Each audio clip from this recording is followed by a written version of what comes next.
A year ago, we brought you a little thing called Defcon 5, which was to enter ourselves into the Great War against the greatest enemy against the United States at the time. Now, due to further developments such as, people begging for amnesty, such as certain announcements that have taken place as of recent, and possibly because of the sweeping under the rug of the whole situation, we find ourselves declaring to the world Defcon 4. Mask on. Put your mask on. You gotta wear it on, honey. No, you gotta keep it on. 3. I wear a mask to school. I wear a mask to school. Hi ho the Dario. I wear a mask to school.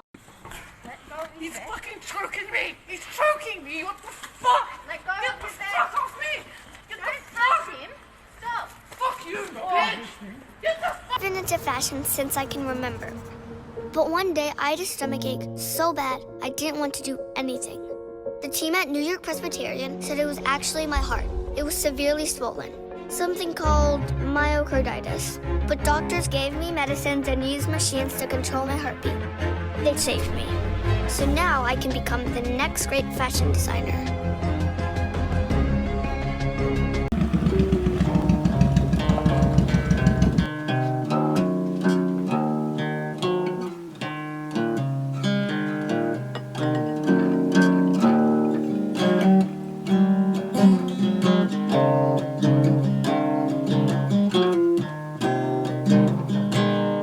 Colton Defcon 4, also known as the practice term that we like to use here, double take. Okay? Perhaps you remember the first declaration of war against these transhumanists, Defcon 5. As you can see, we've raised the stakes, we've increased our defenses. Okay? On what basis do you raise the threat level to Defcon 4 within the bounds of the Patriot State? Great question. Perhaps you should go back and review our first Defcon 5 exclusive. What would you even call that? You couldn't even call it anything. It's in a class of its own. It is Defcon. Get with it. So, we're just going to jump right on into it. This is a very involved, very intricate process of me shaving down all of the adequate facts, try to paint a picture. We try to break this down to be as digestible as possible. However, this is going to be a little nitty gritty. So, just follow along with us if you can. We'll try to make it as palatable as possible. So, first of all, we'll just jump right into it. The lockdown effects on childhood development. Let's go ahead and pull up the Channel 7 Denver article here. Now, I'll preface this by saying we understand that need I really pull up any articles claiming that we've really damaged our children during early childhood stages, right? Where these kids are very manipulatable and, they have a lot of promise, but if we neglect them, we are failing them. So, let's go ahead and take a look at how the establishment is basically, they're not fixing this, they're just patching the sinking boat. They're just giving it a new coat of paint, okay? They're going to act like, because really all at the end of the day it's statistics, it's data, it's numbers. Okay, so we're going to take a deeper look at this. We talk a lot, they're talking a lot about this man who works with teachers. Joe Feldman is a former teacher who helps school districts become more equitable. Okay, excellent. Now what do you mean by equitable? Okay. Okay, in this article, it continues on with they use a whole lot of equality jargon, right? Okay, they go on to state, okay, that they should change their grading system because teachers are getting so little. They don't get enough training on how to grade these papers, right? So they're thinking, oh, you know what? We should make the grading system much more simple, you know, because the fewer choices. So there's actually a quote in this article here. The fewer amount of choices that a teacher has to make. Could you actually read the quote? It says, quote unquote, if I have a piece of work, I'm more likely to have teachers who agree on the quality of that work when there are fewer choices to select as the grade. And what makes that more equitable is that we know that implicit biases can affect how teachers grade assignments. Fewer choices. Implicit biases. These are things we need to address. We need to give them fewer choices, you know, because doing the math, you know, giving them a 57 out of 100, you know, a 94 out of 100, you know, I mean, it's simple math, you know, okay? But we need to have fewer choices, okay? But what do they propose there? Okay, so a new system of grading, okay, to make it more equitable, okay? Delete implicit biases within the teachers, okay? Fewer choices. Okay, so they speak about a couple ways that they are implementing this, a 0 to 4 system. And if you look further at the article, they go on to say, a 4 is an a B is a 2, or excuse me, a B is a 3, and a C is a 2. What does that mean? That's a 50% for a 2. Okay? A 0 out of 4 system, right? So a 2 is a C. What? Excuse me? That's a 50%. Okay? This is an F. Right? So obviously these people haven't been doing their homework either. Okay? So we see they're trying to change the grading system to patch the singing boat, to make it look like, okay, much like the No Child Left Behind. We'll lower the standards so that all the kids can jump over the pole, okay? Very much like this, you know, and there's not enough training. You got to train these teachers in how to grade, you know, equitably, okay? Sounds a lot like, what is the term? Affirmative action. Affirmative action, thank you. Much like affirmative action in grade schools, okay? This is what we're talking about here. We're talking about grade schools here, okay? And so, now we have this school board meeting. In Gothenburg, Nebraska. Okay. In Nebraska, okay. Now, if you go all the way down here, it's going to start explaining to you the 10-point grading system, okay? And they're talking about how, you know, it's interesting because nobody else in the nation is, or schools likened to them, maybe in their state or something. They couldn't find anyone else who was grading quite the same as they were. Why? Because there's a movement towards a shifting in grading. So there's a 7-point grading system, which seems to be, from my research, the most classic method, okay, of grading system. There are things like the 100, you know, grading system where they, like, you know, simply give you whatever out of 100, right, which is a simple percentage, okay. However, the 10-point grading system, okay, and this is what they're shifting towards, okay. And I'll go ahead and show you guys a little, I'll send you a picture to put up here, the difference between, okay, the 7 and the 10-point grading system. Okay. You can clearly see the differences there. That's about a difference of, if I remember correctly, I'm not looking at it right now, but about 20%, okay? 10-point and 7-point grading systems, okay? So just by going from 7 to 10, and what I believe is the 7 is the classic method, okay? Now, why would they be doing this particularly? Why wouldn't they just go with a regular 7-point grading system, like a vast majority of the classic schools do. Okay, the 10-point. Okay, so they went ahead and looked back at their scholarship acceptance. Okay, and they said, oh, you know what? Based on the numbers, if we had been using a 10-point system all along, we would have gotten something like 16% as opposed to like 8% more scholarships approved. Okay, if we had been so using, they can make it more equitable. exactly, because it's all about the scholarships to the colleges and stuff like this. Okay, and he goes on to explain that once again they brought this up because there's a change going on in they want to reflect what the colleges are doing, because it's much easier for them to calculate a GPA, okay, these colleges, when they're using this system as opposed to a 7-point or whatever classical system they're using. It's actually differing from the college, so they have to go in, they have to calculate all this stuff to get the GPA, okay, and it seems like they're looking at that more than they're looking at SAT scores recently, okay. So this is their excuse, right?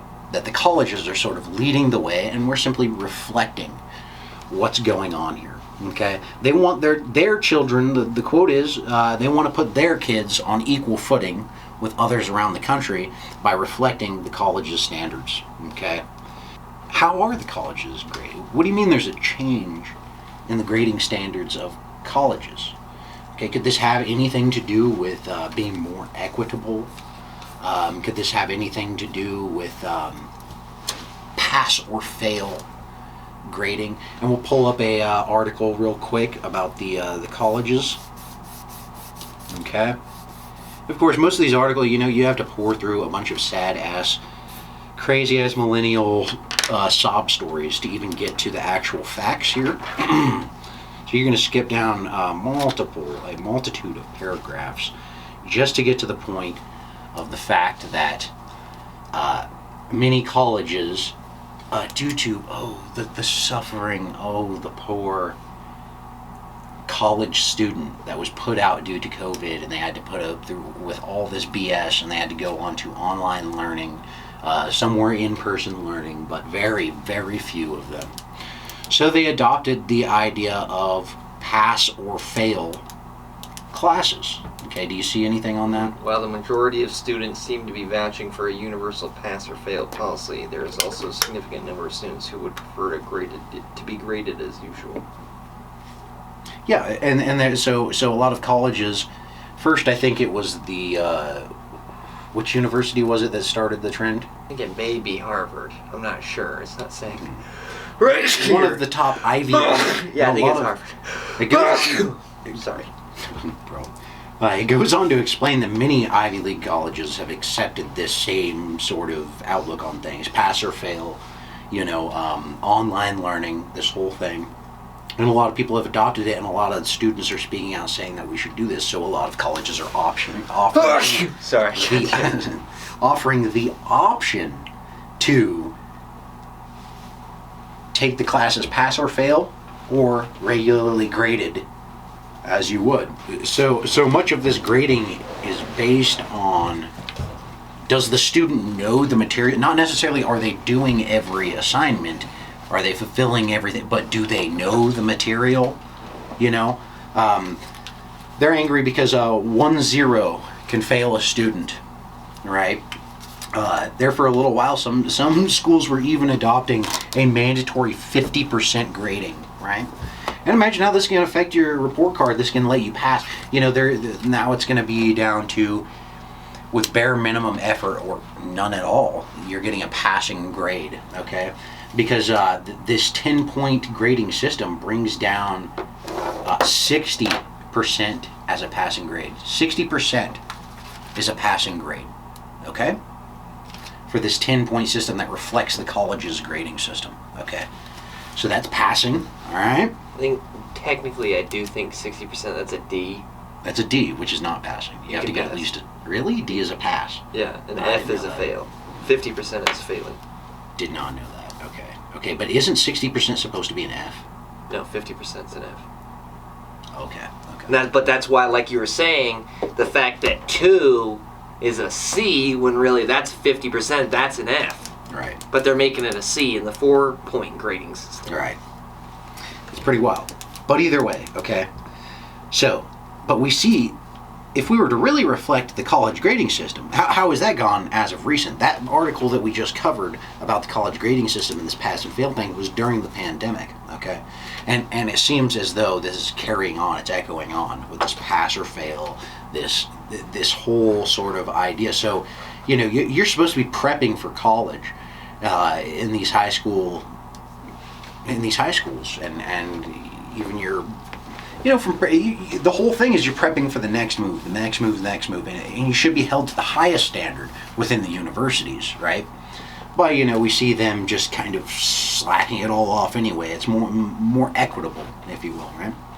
So, that's how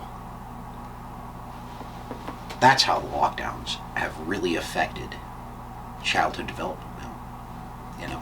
And so now, instead of rushing to organize to foster these children's lack of development of all ages during this time, we're going to fudge the numbers a bit, right? So that we can even, in some counties, show in advance. You know, like after California changed the grading system, and then they showed in advance. Yeah. And all these different things. Well, it's like Biden during the pandemic. He was like, I had the biggest year of growth. It's like, yeah, because the year before you was shut down. Yeah. And one of the biggest pieces of wool that they've shoved into the front of our eyes is now all the statistics. That's really the Great Reset. Is all the statistics given now are all, you know, compared to, you know, 2020, we're doing really great. You know, everything is compared to what it was during the midst of the pandemic. No longer is it compared to regular life outside of it. You can't even find any fucking information. You know, it's really wild. They're rewriting history. The Great Reset is no history beyond this point, and all we're going to do is compare to that, right? It's pretty radical. Sorry, real quick. This is the one thing. Oh yeah, go ahead and read something. Psychiatric epidemiologist warns crisis too recent for conclusive results, but shares surprising, troubling early indications. Basically saying that like kids of young ages are suffering from mental disorders due to the shutdown. One focusing on children ages 4 to 10 found that the level of lockdown greatly affected mental health and behavioral issues, with England's first complete lockdown greatly exacerbating issues from hyperactivity to depression. Another study looked at teens who may have felt particularly isolated during the lockdown. Peer relationships are so important with older teens, Ford said. Without these connections, anxiety appeared to spike. More surprising, once schools reopened, Ford recalled hearing reports of fights and bullying. While such reports are anecdotal, she sees a connection. I imagine after long periods of absence, friendship groups that would have shifted gently under normal circumstances could have shifted quite abruptly. So basically saying, like, even your group of friends, you know, you lose your friends just because you were locked up for so long and you were exposed to different information or whatever. Right, you grew apart so quickly because it was vastly different. Yeah. Mm-hmm. Now I can understand that. And, you know, the isolation, the loneliness, the fucking no one gives a fuck, you know, and your parents are glued to the television and they've got their own psychosis brewing. Yeah. But, you know, this is not only the minds of children being attacked. Right off the bat, we're going to hit this this thing that we heard a little bit about, the traces of Vax found in breast milk, okay? Which we definitely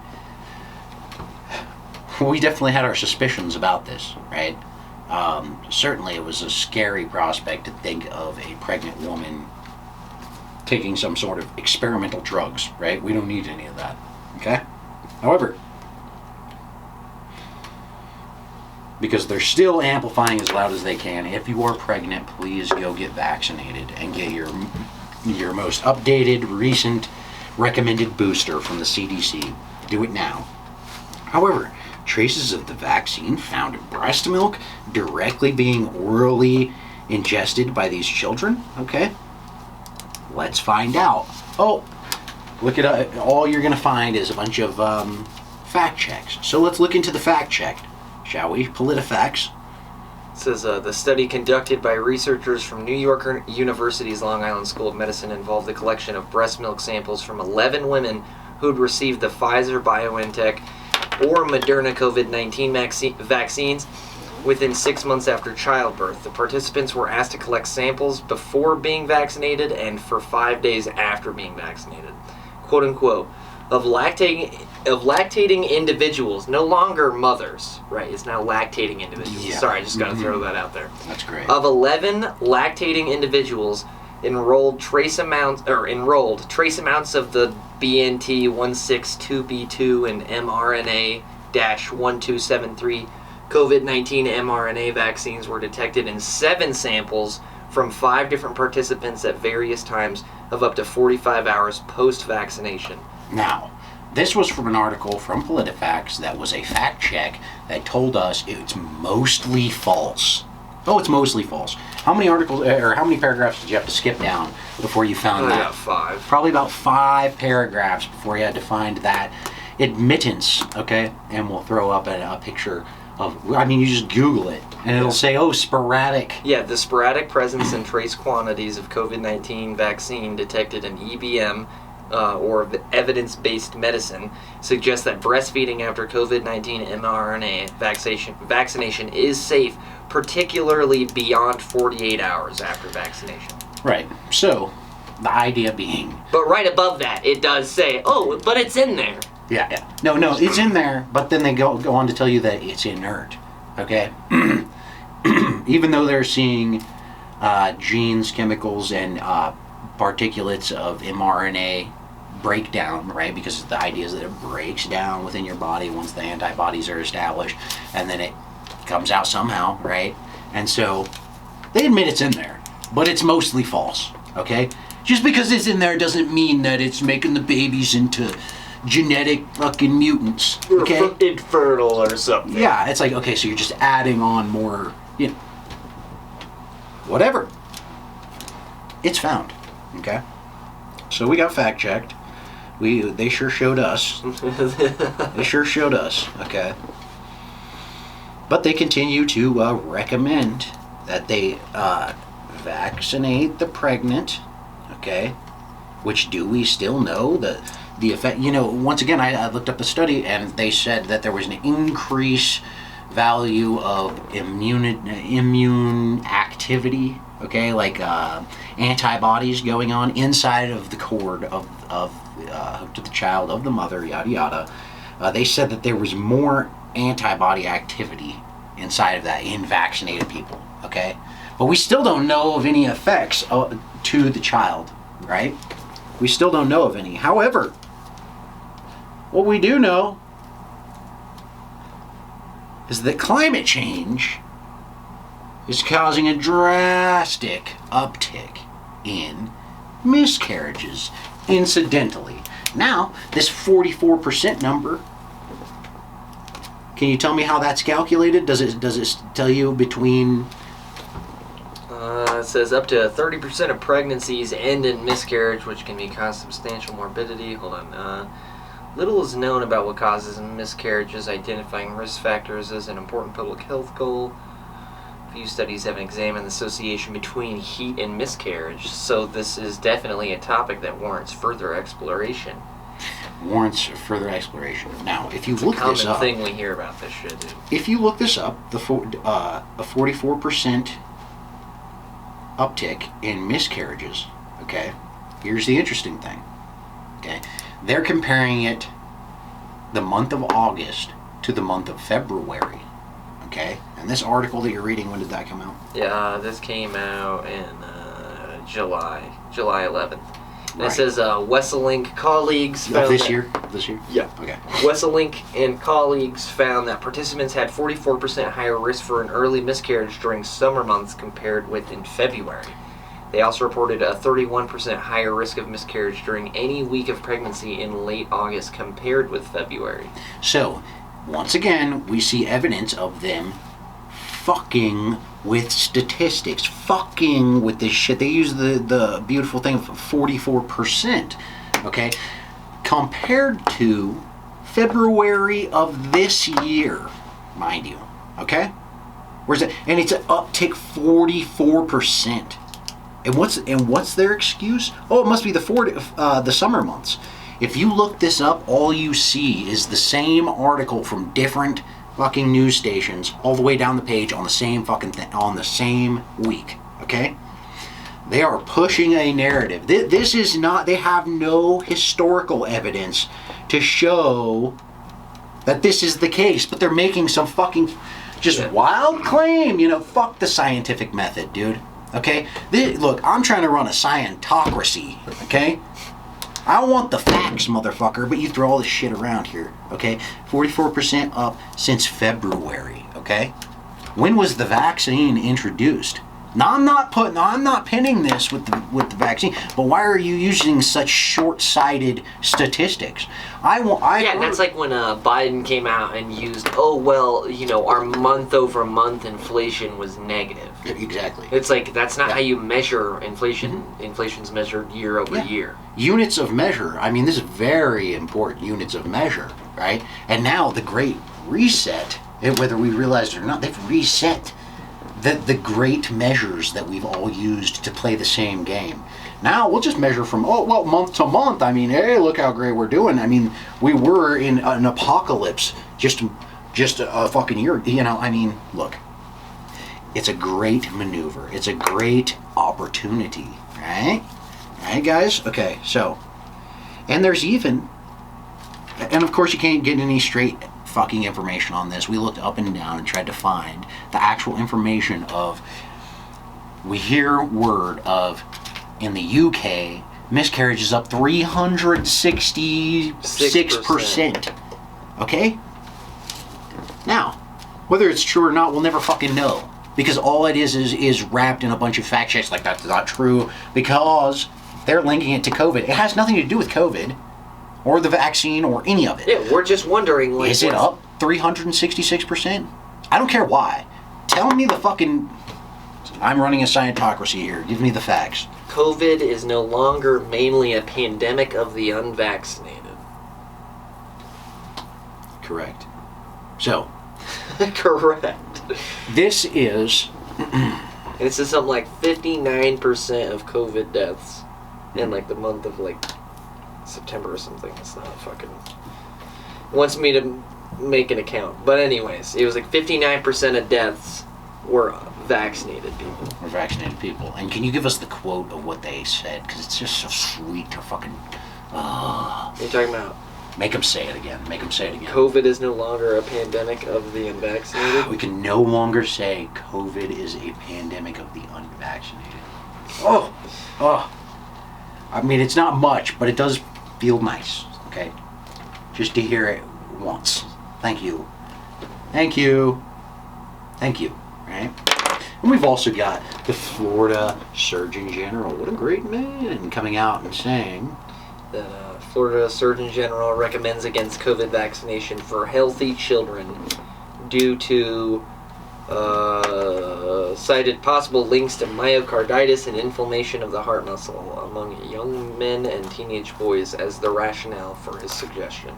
Exactly. So he also understands that this is a pandemic of the people, you know, vax or not. However, more vaxxers are dying now from COVID, as we hear from the Washington Post. So, he obviously knows what the fuck is going on here. He's citing the studies that have only just begun. So how can you be running with any data? How can you put the lives of all the Floridians in danger? Because we don't have the studies. Now, what do we have, though? What do we have? We have a whole lot of jargon and paperwork here going on. So, we've got the FDA approval letter for the COVID vaccine in ages 6 months to 17 years old. Perhaps you remember we reviewed the other approval letter. And once again, this is not a real approval letter. This is just an approval for the emergency use authorization. Guess what, guys? It still hasn't been passed by the FDA. And guess what? They're pushing it. Okay? not only are they pushing it, they're fixing it into the vaccine schedule. And we'll get into that in a second. Okay? And we'll talk about what that means. All right?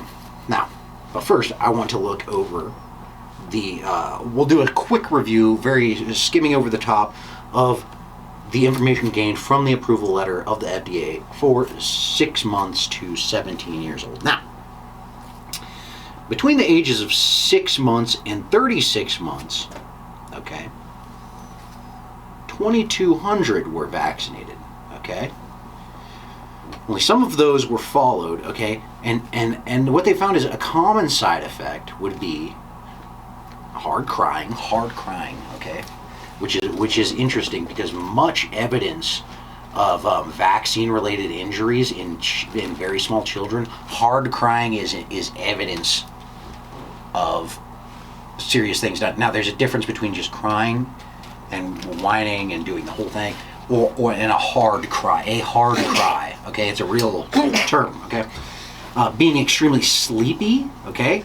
Or loss of appetite. Those are all of those three things are cause for serious alarm within babies, okay? That's children 6 months to 36 months, okay? Now, those are just the most common side effects, okay? And if you ask me, if you're looking at a baby, those are serious side effects. I'm sorry, those are serious side effects.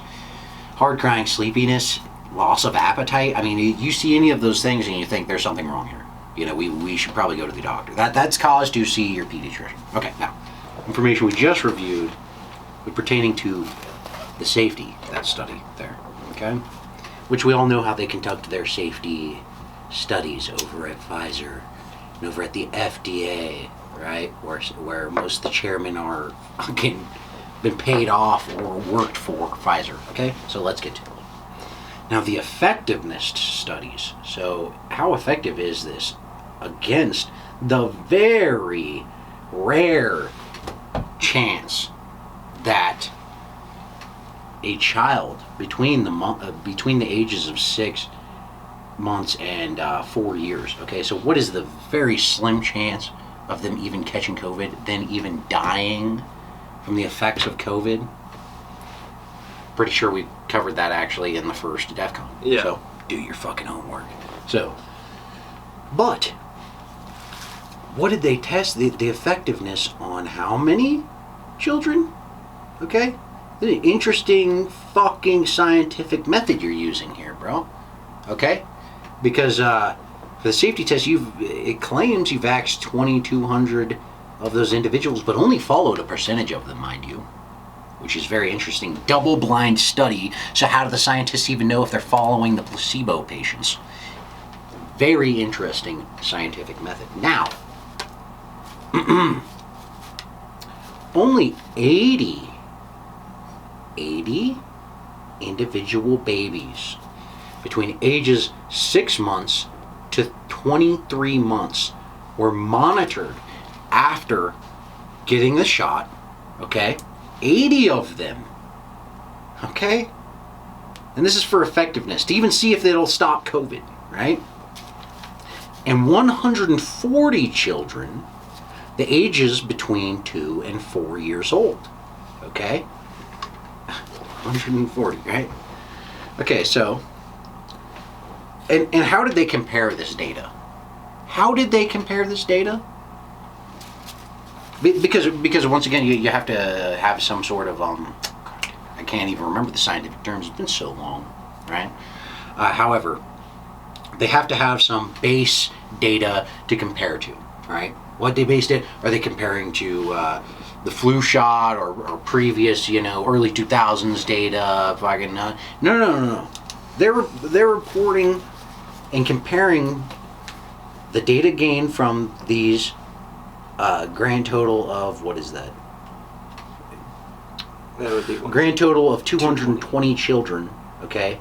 80 of them being babies, okay? They took all the data from the effectiveness and compared it to the data they had received from the same vaccine in 16 to 25-year-old recipients. What the fuck? What the fuck? You compared the data to display the effectiveness of this vaccine with data previously collected from this vaccine rollout in the same age bracket of people that was basically just banned in Florida. For what reason? Okay? For once again, lack of evidence. What the fuck? Okay, what evidence are you comparing? Okay, you have no... We'll get into that. Okay? So, trying to make this palatable, we'll move on. Okay? Soon this is going to be entered into... The CDC now recommends, okay, by 2023, we all induct this COVID vaccine into our schedule regimen, our schedule vaccine, okay? And it starts at, what is that? 6 months is what they have the EUA for. You know, they have the emergency youth authorization for 6 months. Why shouldn't you start them at 6 months? That's my recommendation, okay? But we don't know, okay? It's being inducted. However, and a lot of schools use that as a baseline for what they demand for enrollment. You have to have those vaccines, you know, the ones recommended by the CDC in the vaccine schedule or regimen, right? Okay, so. However, there's some things to remember. This particular vaccine has been banned from being mandated in 20 states in the United States, okay? Only California and DC have announced that they're going to mandate it in schools, okay? And I don't know, we don't know how young they're mandating it, but they have announced that they will be doing it, okay? Which, I don't care where you live, you know, children are children. So, all 50 states do have mandates on some vaccines, okay? Every single 50 states, there are some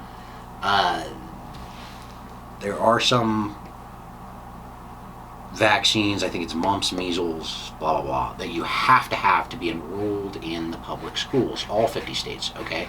So that means that if it were to go through the certain correct governmental bodies, it could be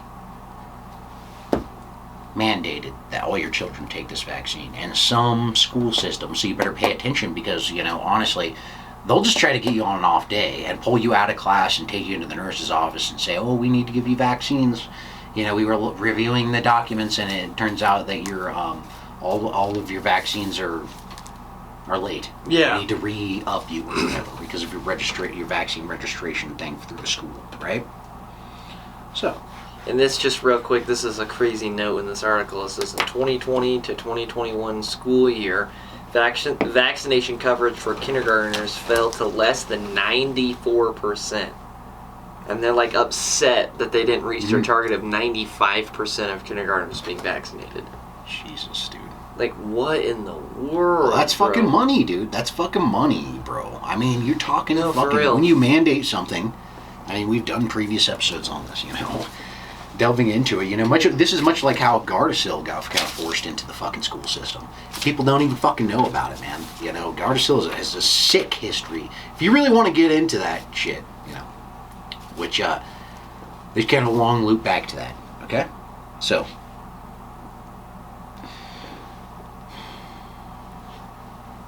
much like Gardasil, okay, which is, they're giving it to children, though it's for sexually transmitted diseases, okay, there is little to no long-term studies on this vaccine, okay?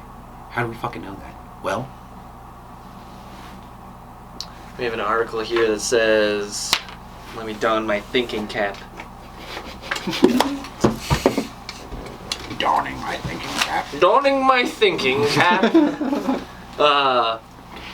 Basically, once you get down past like the story about a young man who developed myocarditis after getting the vaccine, and then it said, are there long-term risks of myocarditis? And then a few articles, you keep going a few articles down, And then it says, now the first research in the U.S. is underway, tracking adverse health effects, if any, that may appear in the following years. The diagnosis of vaccine-associated heart problems. Moderna has already launched 2 trials, the most recent in September. Pfizer confirmed that at least one of its trials, which will include up to 500 teens and young adults under the age of 21, is slated to begin in the next couple of months. And what's fucked is people are like stoked on the trials. I'm like, these are kids in these trials. Right. It's like insane. Like the 500 teens. That means that if anything happens wrong, it's happening to those 500 kids. I mean, not that. I mean, I know it's already been rolled out, but in regards to like the way that like a normal person, or you know what I'm saying. Right. These brainwashed people, the way that they approach it. Now they're finally coming out and saying, yeah, you're all test subjects now. You're all test subjects. You're all lab rats. Yeah. Especially your children. And, so now, just now, in the beginning of this November, we've started the long-term studies just for myocarditis. And right here it says the FDA declines to comment on Pfizer's and Moderna's studies because they are ongoing, but an agency official said the chance of having myocarditis occur following vaccination is quote-unquote very low. So, we'll just throw that in there. Yeah, and right now we'll just throw in that fucking clip of that lady saying. Yep. Okay. And then we'll also show the fucking, the EU demanded, the European Union demanded to see the studies from Pfizer. Or was it Moderna? It was Pfizer. Okay, it was Pfizer. Pfizer brings in a whole fucking stack of blacked out documents. Yeah. I mean, how, and you're still just, we're just fast tracking this on through to just be normalized throughout everything. I mean, wow. I mean, it really is impressive. So here we are, we blatantly see. I mean, they think they can just keep saying some things for so long that we'll just forget that, oh yeah, this is bad science. This is false science. It's fake. This is a fantasy. Yeah, basically, like right here. Okay, so in essence, what I was reading earlier was a spokesperson showed up. He was summoned to court. He didn't show up, and the judge had the company appoint somebody else to come talk to them. Yeah. And then this gentleman, hold on, sorry, real quick, let me just find the... Okay, so right here, it's like the first disappointment was Pfizer CEO Albert Bourla, initially scheduled to attend the hearings and answer questions, did not show up. He was replaced by Janine Small, Pfizer's regional president of the Vaccines Division in International Developed Markets. Faced with protests with MEPs in the room, Small said she was sorry for Bourla's absence and stressed she was the quote-unquote best person to answer their questions, but that was not enough to persuade everyone. And the judge basically was like, I think he didn't come deliberately because he didn't want to face the controversies. Small had to deal with the controversies starting with the opacity of the contracts for the purchase of COVID-19 vaccines, which all political groups in the parliament want to be made public. And then Pfizer said it is very transparent and all the contracts are available to MEPs, Small said. The publicly available contracts are partly redacted, in other words, impossible to read, as we were talking about. So correction, hold on. I had said that they were asking for the studies. No, I apologize. They were asking for the contracts that they had made with these individual governments that they signed over to then make the sales and distribution of these vaccines. So continue. And then so basically Small said the information was confidential for competition reasons. That's the reason they've redacted all the info. Yeah, that sounds great. But, we've heard a lot about the contract that they made with these governments, right? I don't think we've gotten our hands on them, but people have alluded to the fact that it is very... They're basically like, no, we're going to sell you this, you're going to pay us for it, right? And you're going to continue to sell these fucking things, and you're going to roll them out. And so now that puts us in a very sticky situation because how do we continue that contract, right? But it's all redacted so you can't see it, okay? But that brings us to possibly the most important point, which is the poll. The disastrous abuse of power during the pandemic and continuing on into it. Boom, we put clips of people Women being beaten. Yeah, being beaten, detained, crying because they lost their business. Yeah. Shit like that. I wish I got a video of that lady at the hospital the day she got the vaccine was and like couldn't fucking breathe and shit. Crazy, man. I wish I got that, but anyways. And so, great question here, okay? I just want answers to this question, which we will never get this. How many people were fired, okay? Not just on the federal level, but how many people in general were fired? And lost their jobs that have probably been working there for fucking, who knows, a few years. Fuck. Got fired, okay? How many people got assaulted, not only from officers of the law, but by law-abiding citizens, okay? They probably didn't get charged at all for this. How many got assaulted? How many were arrested? How many were fined? Okay? How many had their businesses fined out of existence or destroyed during the pandemic, all due to COVID lockdown restrictions, all due to the pandemic psychosis? How many? I want the numbers. I want to know what you've done. I want to see because every report it's a very small percentage, like 110 people out of like 25,000 employees. Very minute, everything that you look up, but you'll never find the actual national numbers, right? Which this is a great bowl for the CDC. The FEMA, they should be telling me how many people's lives you ruined, right? That'd be great to know. Okay. But instead, before any real information, any real investigations, any real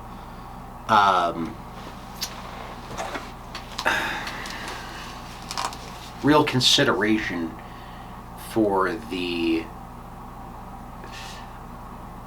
attrition of so many minute details, so many minute resources that we've lost in the, you can't even like get it. You can't even get the lump sum together to even say how bad this really fucked us all up, right? But now here we come, and is it just one article begging for amnesty?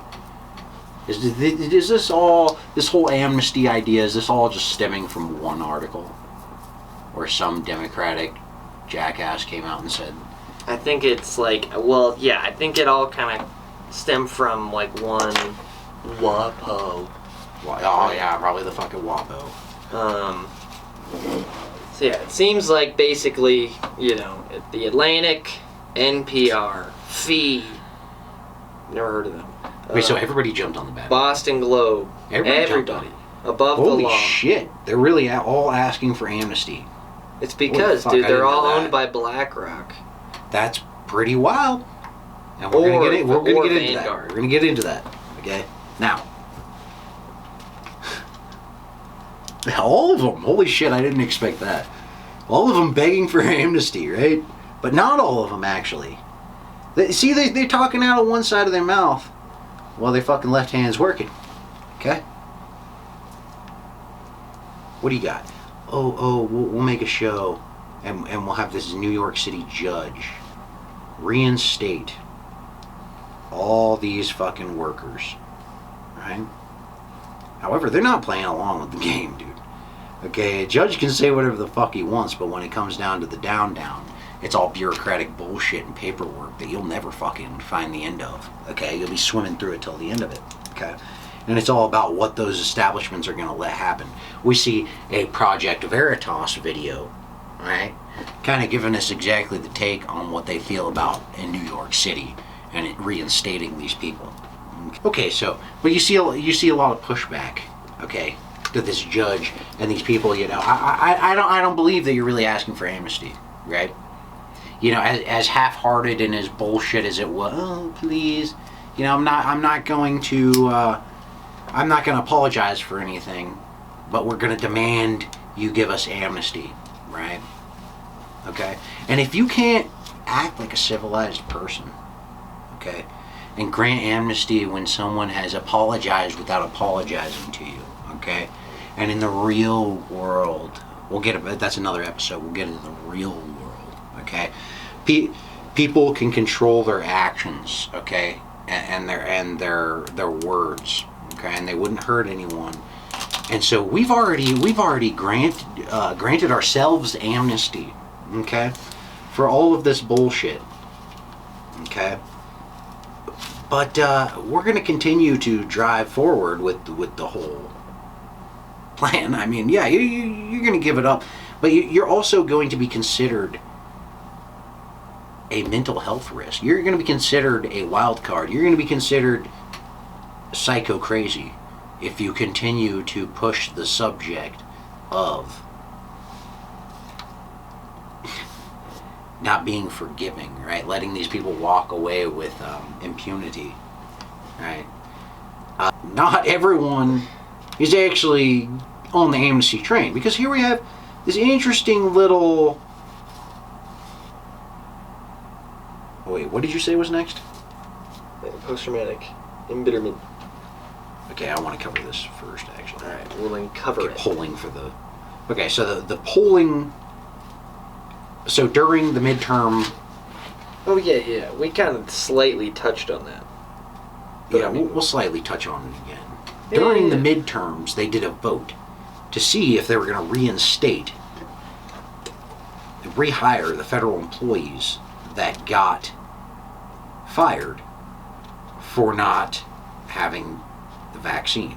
Right? They did a poll, and I forget where this was. Did you? Yeah, I have it right here. Okay. Basically, among Republicans, 79% of respondents agreed that workers who were terminated for their vaccination status should be rehired, whereas 16% disagreed.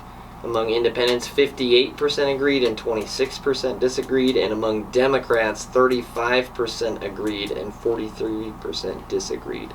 So that's just a great little polling measure there. 35% of Democrats, dude, would have you back in your position. That's incredible. The majority of Democrats do not want you paying your bills, raising your children, getting paid a reasonable union wage. They don't want that. They don't want that, okay? What did you say, 28% of Republicans, or 16% of Republicans disagreed? Disagreed, yes, 79% agreed. Yeah, so 35%, only 35%. So that's a 55% either don't give a fuck or want you fired, okay? So that's sorry, it's 65%, sorry. So that's amnesty for you, right? When they're behind closed doors, they're going to vote to keep you out, right? Okay. What else? There's this interesting diagnosis that we came across recently called post-traumatic embitterment, okay? The definition is post-traumatic embitterment syndrome, or querulent delusion, is a pathological reaction to an extraordinary but commonly occurring negative life event like divorce, dismissal, a personal insult, or vilification. Seemingly trivial events can lead to a severe and lasting embitterment reaction. Seemingly trivial events, getting fired from your job, losing your livelihood, your wife, due to some shit. Somebody offended you. Yeah. Post-traumatic embitterment.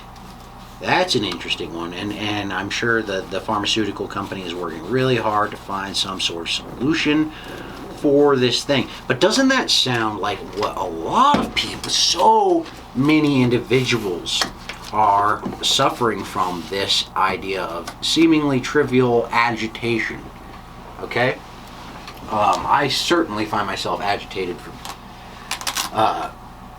from time to time. But and soon that we're going to have a fancy little drug for that, okay? And I'll also attach a little story to this where, and we couldn't find any credible evidence for this, and I did hear that possibly it could be false. However, the memo was presented to me. Now I'll explain. The Canadians, okay, the College of Physicians and Surgeons of Ontario, allegedly, we do not know this, sent out a nationwide memo to the surgeons and physicians suggesting psychiatric drugs for being an anti-vaxxer. Okay, so the idea is that if you're hesitant to take these drugs, okay, we're going to give you psychiatric treatment, okay? We're going to put you on Zoloft or some shit, right? So that you can now cope with the idea that, hey, you're psycho, okay? And we're going to vaccinate your ass. Now they're just suggesting it. And once again, this is all hearsay. We can't prove this. I couldn't find anything. So that's the idea. Once again, this idea of they're killing people in 2023. They're going to be killing people for mental illnesses. They already are. Canada just killed a dude for having hearing loss. I mean, what makes you think that they won't say, oh, he's got post-traumatic, what is it called? Embitterment disorder. Embitterment disorder, right? Oh, he's just bitter against the system. He's just angry. Are you exhausted? All right, aren't you? Take a load off in the death machine. Yeah, see what I'm saying, dude? I mean, it just all goes back to the same thing. It's just this dystopian, get you to enter into the contract. Don't you want to save the world? Aren't you sick of this fucking 90-degree weather? You can't stand to be sick ever again. Okay? But it's okay, because they're getting ready for the next pandemic. The WHO just presented their zero draft, which is what we would call a first draft. Yeah, the first working draft is what they're calling it. October 13th. On October 13th of this year. Of the pandemic treaty. The WHO pandemic treaty. That's kind of reminiscent of the word amnesty. Hey, the treaty? The fuck? You mean a treaty, right? As if we were, as if they're preemptively toning the situation down. Hey, there's a treaty, right? Not saying we're in war or anything, but if anyone acts aggressive, there is a treaty in place. Okay? And it's the global pandemic treaty. Okay? So, boom, I hear the WHO. What the fuck is the first thing that enters your mind? For one, those motherfuckers covered China through every fuck up, every mistake, every investigation into the back dealings of this COVID situation. That they covered them every step of the way. Okay? And basically did exactly what they would say. Okay, no. The WHO was definitely taken over, and at some point we started ignoring the WHO and going for the CDC. I would like to know why that optic took place, right? All optics. So, what also do I think of? Maybe you could look up could you just look up the biggest investors in the WHO? But I believe also the WHO weren't they the ones who were denying the existence of Taiwan? I don't know about that. I'm pretty sure that was WHO. If not, it was the CDC, but I'm pretty sure it was the WHO. It was basically, The Gates Foundation is the second largest funder of the World Health Organization, the global health agency of UN member states, which sets standards and issues public recommendations. Yes, so the Gates Foundation is the second biggest. Okay, Gates Foundation, second biggest. Okay, the old Farmer Bill, what we like to call this guy, right? Boy. And so we think they're backing China. Okay, Gates loves they're him some massively funded by Germany and Bill Gates. Okay. Now, what does this fucking thing even say, right? Because and they certainly hide behind the vacuity, right? So it's the first draft, so they can get away with quite a basic understanding of what's going on, scripted before us. However, it basically outlines it's going to be a universal centralized response to a pandemic. They don't even state that it's a biological contaminant that is causing the pandemic. They just say pandemic, okay? And of course they mention pills and drugs and all this and that. However, they don't specify that this is a biological threat to people. It could be any pandemic, right? And the WHO would then take the helm, basically take over entirely all collection of information, all diagnoses, all distribution of all vaccine and medication, treatment, therapy, okay? And the WHO, right, who Bill Gates is the head of, right? Well, okay. He's heavily invested in, right? As he is many resources, that would be crucial to survival on this planet after a serious event, okay? So he is definitely a great predictor in the markets here. Like a biomilk. But an interesting thing that this also encompasses is they promised that this global pandemic treaty, they also promised that this would put an end to the wildlife markets. They say wildlife markets, what they mean is wet markets, okay, that were originally blamed for the spreading of the COVID virus. Once again, planting the seeds in the historical documents, steering us away from the idea. Once again, they don't say anything in the document about biolabs. The fuck? Okay, what about the level 4 Wuhan biolab that was right across the street from the wet market? Okay? What about that? They don't say anything about biolabs, shutting down biolabs, but they definitely want to shut down the wet market. Once again, acting as if that is the cause, and history will show so, right? That the cause was due to a wet market. But we stopped that with our liberal cause. We came in there and we stopped all the wet markets, and everyone lived happily forever after. We'll see. We'll see. So, back to the purpose of the Defcon here. What is the purpose of the Defcon? We're here to identify the biggest threats to the security of our nation, okay? And adjust the threat level and security level as necessary. So, I had personally thought over a few things that seem to be, it could be blindsiding the country, could be blindsiding the normal man, that could actually end up being the biggest threat in America. And I had thrown a couple ideas out there. Reese and I seem to have some different outlook, not necessarily even disagreement, but just because there is a lot coming at us right now. What is the biggest threat? How do you classify the biggest threat?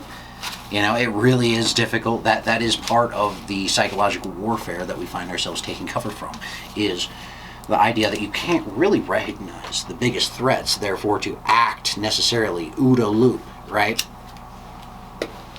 OODA loop. OODA loop. Now, I had mentioned, okay, because I do see that,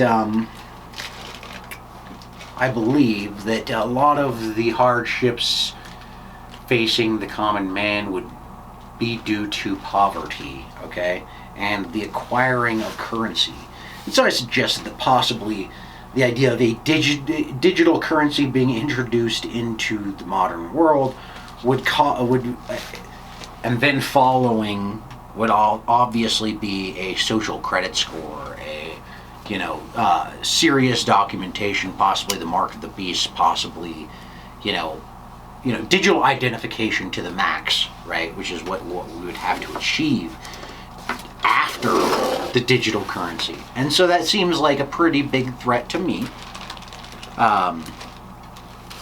However, We also have other things like World War III on the horizon, which to me doesn't really seem. It honestly seems like It's more propaganda. Exactly. About World War III. It definitely seems that way. Yeah, so it doesn't. It really seems like a background world threat. Yeah. To me, because I'm more concerned about what's going on inside of our borders, and you struck a really nice point about China. Yeah.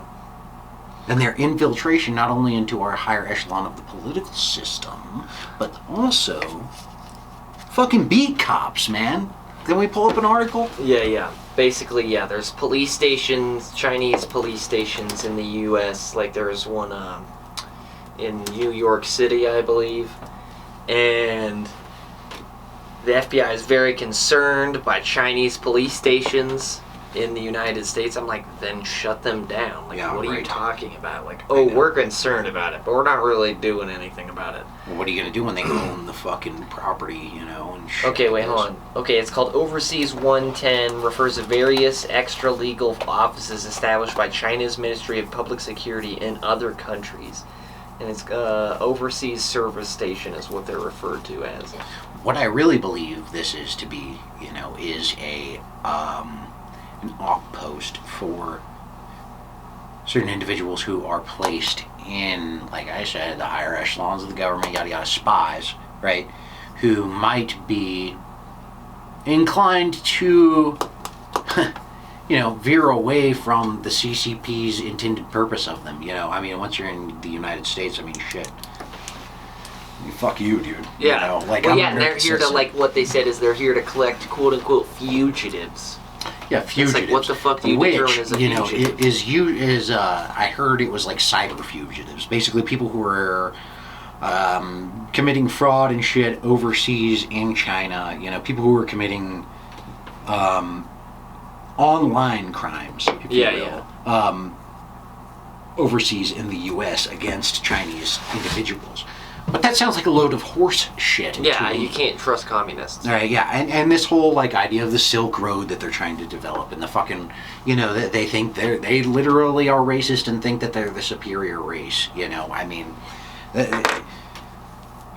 There's a lot going on there, right? In fact, they've been setting up points of development for their One World Silk Road, as they call it, one kind of Chinese-controlled route throughout the entire planet, where they would then create, take over the World Trade Organization's role, basically, but under a communist model, which would be devastation. They already have military operatives on the port of Australia, right? You think we have allies, okay? Check again. And like you may very well know, here we have the fentanyl trade, right? Which is being manufactured in China, shipped over to Mexico, probably at who knows what the deals are there. Yeah. And this would be right. When you say that China really is the biggest threat to America, and this infiltration and the police and the spy. Yeah, and just real quick, even on some tiny shit like the on TikTok, if you go to China, TikTok, the algorithm in China actually shows you a bunch of motivational and supportive and oh no, you can do it. You come to America and in England, it's fucking gay this and fuck the government. Yeah. The algorithms literally operate different in the West versus the East. Yeah, culturally, the government has definitely enforced this idea of we're embracing masculinity, trashing the modernity bullshit. Okay. And they'll straight arrest you if you're a big fucking famous person and you're too gay. Yeah. It's pretty serious, because they realize, and they also even lax back on their one-child policy. Now they want you to have more children. They realize that being fatherhood and being a family man increases the maturity and the masculinity of an individual. So. They've really looked into the science of making better men to fight better wars, right? They're definitely looking at it, but yeah, there's a vast difference in culturally what they're feeding their children. Oh yeah. And there's going to be a vast difference in the future when we see what fruits we bear as countries, right? Judge them by the fruits they bear. So, you got China in cahoots with Mexico, dude. I've always said this, dude, since I was a fucking teenager. Why aren't we attacking Mexico right now? Cartels exist. Yeah. And they're more powerful than the Mexican government. Yeah. And they do like Vice articles and like news pieces on that shit. They are the Mexican government. Yeah, they 100% are. And they have armies. Right. So how could you say, no, we're not allowing this? Like, at what point do you say this is criminal?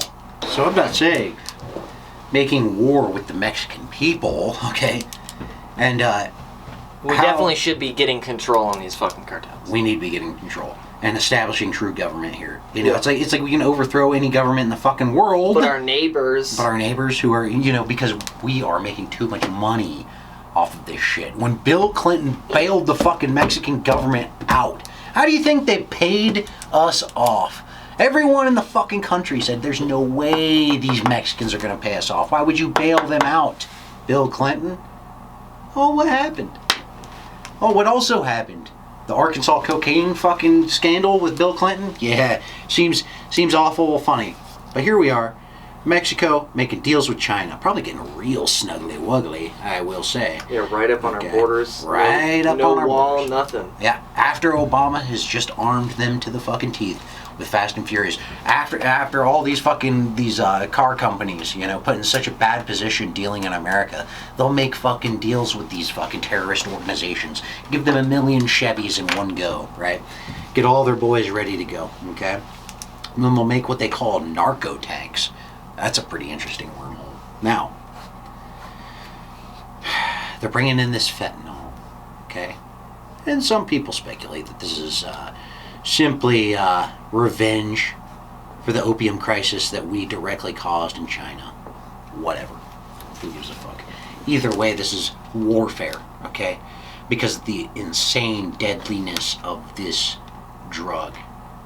The fact that one of these drugs, they're selling these false drugs on the Instagrams and shit.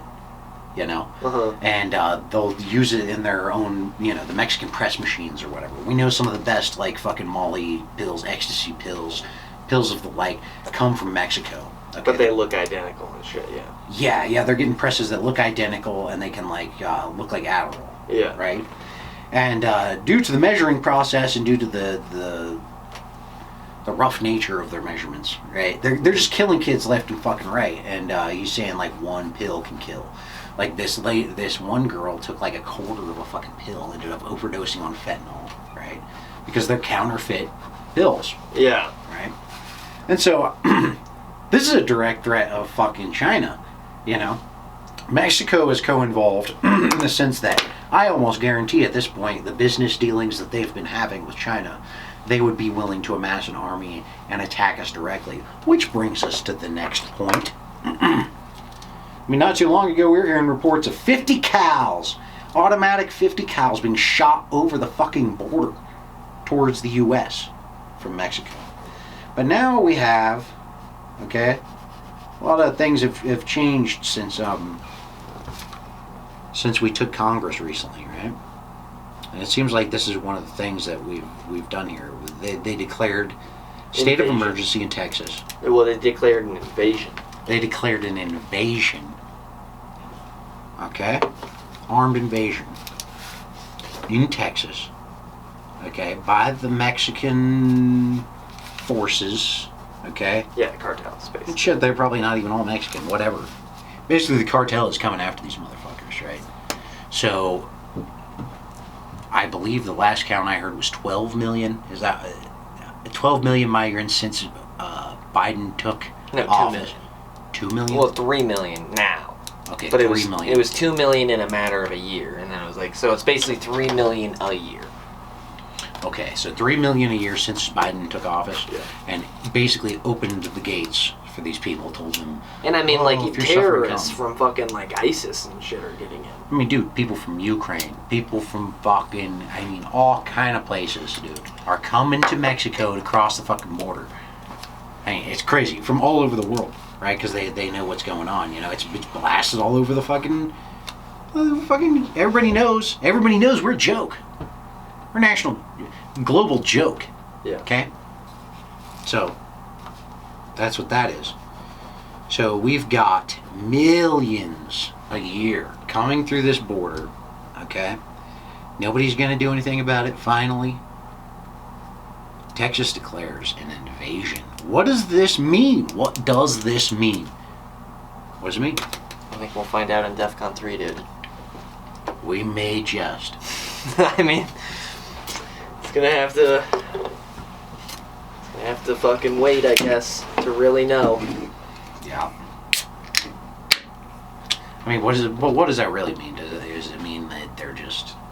Are they cruising across the border in trucks? I mean, and fucking... so many people have crossed the border that legally it's an invasion. Okay, and are taking residency in Yeah, Texas. yeah. Well, taking residency in the United States Right. without, And they have no legal, federal avenues to get rid of these people. Yeah. And so it's part of the state constitution, basically every state constitution, and then also I believe it's a part of like some statute, it's a federal thing as well. So he's enacting a constitutional law of Texas that is then in turn like flipping on this federal law, because now a state has declared invasion, now this federal law has to take place. Okay. So that's I why see. he's doing it, but he had to get a bunch of people to like sign on with him. Okay. Yeah. And this is, once again, this is why I've often said we should fucking take Mexico, dude. Makes no fucking sense. And give them the freedoms that they so longingly want. You know, they obviously want to be here. Let's give them all the freedom, give them a Yeah. proper government, and fucking let them go, dude. You know? Like, what the hell, dude? And stop charging me money and looking at my fucking, my passport every time I want to cross the southern border. Simple as that, right?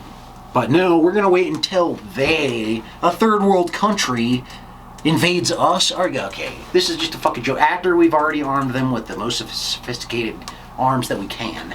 I highly doubt they have real weaponry, right? They're probably no more armed than you or I would assume. Other than maybe fully automatic. Okay. Yeah, good luck with that. So, there's that. But there could be a full-scale invasion. I mean, we're in New Mexico. There could be a full fucking scale invasion from Mexico on this state. And there'd be really not much we could do about it. I mean, there's small... I mean, you could kill him. Well, dude, not That's with the what I governor. would do. That's not what with I'd the do. governor we have now. I mean, this is a sanctuary state. They'll just Dude, be like, dude, I got well, 20 acres. You ain't ever Well. gonna hear about it. I mean, yeah. Once it comes down to, Invasion? I mean, they're invading my property. Yeah. You're done. You're done. You're They're done. dead. They're But, buried on my property. These Coyotes are eating their motherfuckers. guts. I mean, they've been doing it for a long time. I mean, as much as we think that we're prepared, these people run in gangs. They understand the dangers of warfare, nor will they come without the advantage. They will never come without the advantage, because what is the point? Coming without the advantage. So they will. Well, it's something to think about. And once again, they're working on the behest of... I mean, shit. Mexico doesn't even have to be involved, dude. They just offer a port for China to fucking arrive.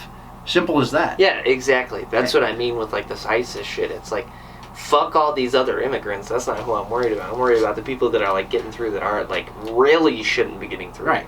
Like, of course, we don't want all like just this massive influx of people. And now we got to deal with all these immigrants on our streets. And I'm not saying that and like, oh my god, they're on our streets. But now we have to like house them and fund Right. a bunch of different programs to get them. Now I'm fed supposed to feel guilty because my county has fucking X amount times more immigrants. Yeah. Homeless and impoverished and, needy. Yeah. It's fucking ridiculous. Like Trump said, they're bringing their problems with them. And, it's like the great replacement theory. And Chuck Schumer just said, oh, well, we're not having enough babies, so we need immigrants. It's like, So you're basically admitting that the Great Replacement Theory was true. Exactly, and it's now really racist. I mean, it's the fucking, it is the UN, dude, that even put this shit forward to even say that, oh yeah, well, you know, we're gonna use this mass replacement theory. You know, they've used it in Europe, they're using it here, they've used it, you know, they try to implement this shit, and it's like it's a great way, it's a unique opportunity, just like COVID, just like the disruption of all economic imbalance, right? It's a great opportunity to shift everyone's perspective, because people are growing all the time. You know, it's like you can just interrupt, you know, development at any point and just inject your ideas into the society. And man, I mean, if there's an idea of a community as a body, and there was an antibody response to something that is alien, right? Rejection, if you will. I mean, Europe and the Muslims, England and the Muslims, it's a sad story. I mean, there are a lot of sad stories coming out of this shit, man. You know, of just, I mean, what the fuck, dude? People who have nothing to do with this culture, dude. Little children, man. You know, it's difficult to even, we would have already covered it if it wasn't so difficult for me to cover, right? But there's no racism about it. I mean, look at the facts. It's all about facts, man. And it's like, look at the violence being, you know, you can't trust these people that are of insanely different culture. And they're refugees. They're running from wars that were started by whom, you know? I mean,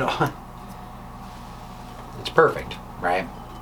But, you know, perhaps that is the biggest threat, is allowing this replacement, allowing this this festering threat of a